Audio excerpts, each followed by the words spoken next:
Here's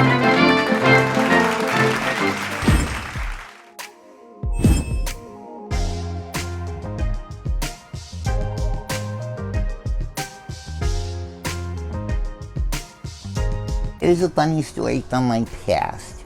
Now, you all know I worked in burlesque and I worked in the hoot shows, the girly shows and the carnivals. Now, I know a couple of you girls now are performing at clubs, and I'm so proud of you. The exercise on the poles is fabulous. I love it. But as we had talked before, come up with something innovative. The feather fans like Sandy O'Hara or Sally Rand. Do something that makes your strip special. Don't just come out and show tits and twat. Tits and twat, tits and twat. We don't want that. Make the men think a little bit. Use their imagination for the fantasy and mystique of what striptease is all about. Now, a real funny. When I was working on the Carnival, now the girly shows made a lot of money. A lot of guys, and sometimes women, but mostly men, would come to see all of us girls dance and hooch and cooch and do our little thing. Now, you'd usually pay, I don't know, 25 cents, 50 cents, whatever, to get into the show. But for an extra 50 cents or $1 sometimes, you could go behind the red curtain into the extra special VIP theater seating area and see a special show, or you might see actually a bit more.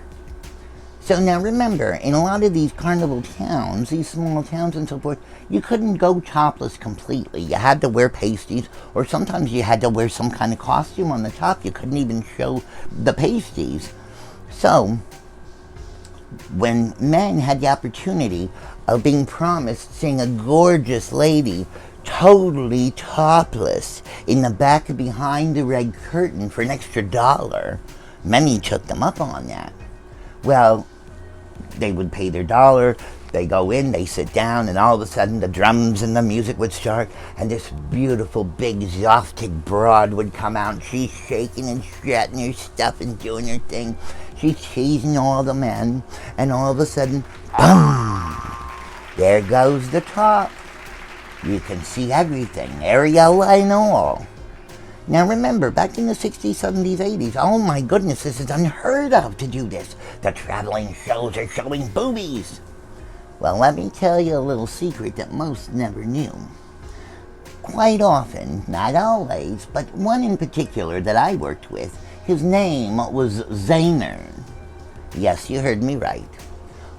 He was the one working in the back as a cooch dancer, revealing and taking his top off and shaking his boobies, because he was a little bit overweight and he had a boob job, so, or something like that, with, you know, a little augmentation here and there, the 70s at least. So he's doing his dance, and all the men are hooting and hollering. Well, of course, the word gets out, because at least one wife is going to complain. So the next thing you know, the police are coming for a raid, and they're coming to take the girls away. Well, because the girls are going topless. If you think of it, the one way they got around it all the time, and I watched it, was they would see the beautiful Zayner, and she's gorgeous, sitting there so demure, very tall and very exotic and large, but very demure in her little ways. And then the police would say, "You are a female and you're going to jail for showing your boobies." The owner of the show would say, "Come on, let's go to the caravan or the trailer." They would go to the caravan, go to the trailer, and within about, 3 minutes, best bet, whether it be the mayor, county commissioner, fire inspector, police department, they would all walk out and leave with a dazed look on their face. See, what it was is, it's legal for a man to take his top off. So, when they would go into the trailers, all Zayner had to do was just say, "What do you mean? I didn't know it was illegal for a man to take off and show." And right away, when they saw the tallywhacker, they were, "Oh my God, it's a man. I don't want to look at a man that looks in a dress," and blah, blah, blah. It was fabulous. So that's the way a lot of them got away with that for many, many years, and most people didn't know. But Zayner, may you rest in peace till I get there, darling. What a party gal she was. I can't wait to see her.